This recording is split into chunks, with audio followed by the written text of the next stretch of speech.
Chapter 4, Cave Kids.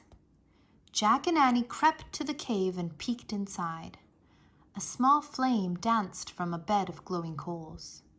Near the fire were knives, axes, and hollowed-out stones.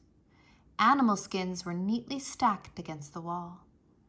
"People must live here," said Annie. "Maybe it's the home of the Cro-Magnons." "We saw," said Jack, looking around. "Let's go inside and get warm," said Annie. Jack and Annie moved quickly to the fire and warmed their hands. Their shadows danced on the stone walls. Jack pulled out his Ice Age book. He found a picture of a cave. He read, "Cro-Magnons made many things from animals, plants, and stone. They made flute-like musical instruments from mammoth bones. They made ropes by braiding plant fibers. They made axes and knives from stone." Jack pulled out his notebook and pencil. He started a list.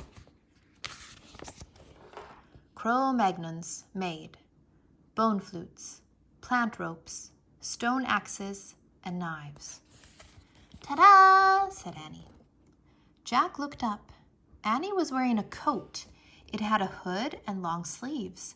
It went all the way down to her sneakers.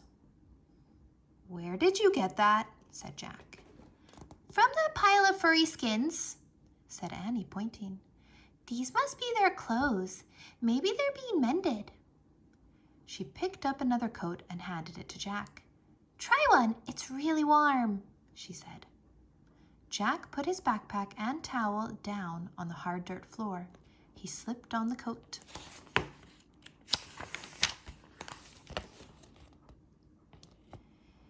It did feel very warm and soft.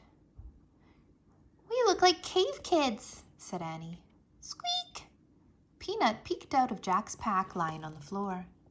"You stay in there," said Annie. "There's no teeny coat for you."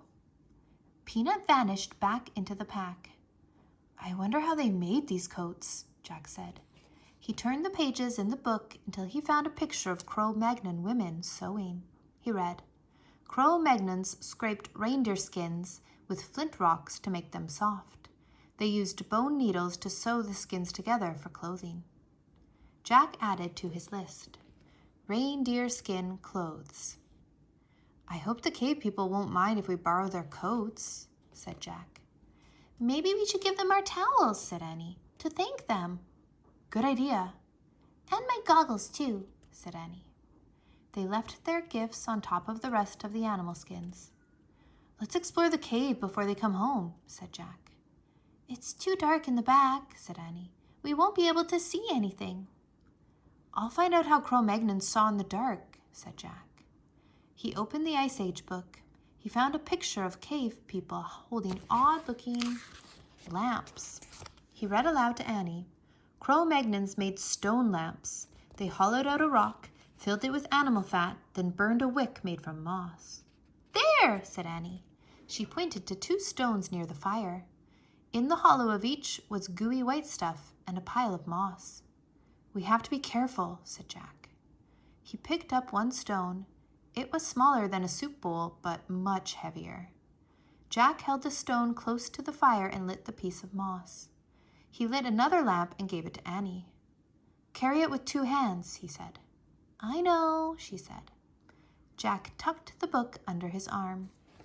He and Annie carried their stone lamps to the back of the cave. "Hey, I wonder where this goes," said Annie. She held her lamp up to an opening in the wall. "I'll check in the book," said Jack. He put down his lamp and flipped through the Ice Age book. "I think it's a tunnel," she said. "Be right back." "Wait a second," said Jack. Too late. She had squeezed into the opening and was gone. "Oh, brother," said Jack, sighing. He closed his book and peeked into the opening. "Come back here," he said. "No, you come here," said Annie. Her voice sounded far away. "You won't believe this." Jack picked up his lamp and book. He ducked into a small tunnel. "Wow," came Annie's voice. Jack could see her lamp flickering at the other end. Crouching down, he hurried toward her. At the end of the tunnel was a huge cavern with a high ceiling. Annie held her lamp close to the wall. "Look," she said. Her voice echoed. Animals were painted on the wall in strokes of red and black and yellow. There were cave bears and lions, elk and reindeer, bison and woolly rhinos, and mammoths. In the flickering light, the prehistoric beasts looked alive.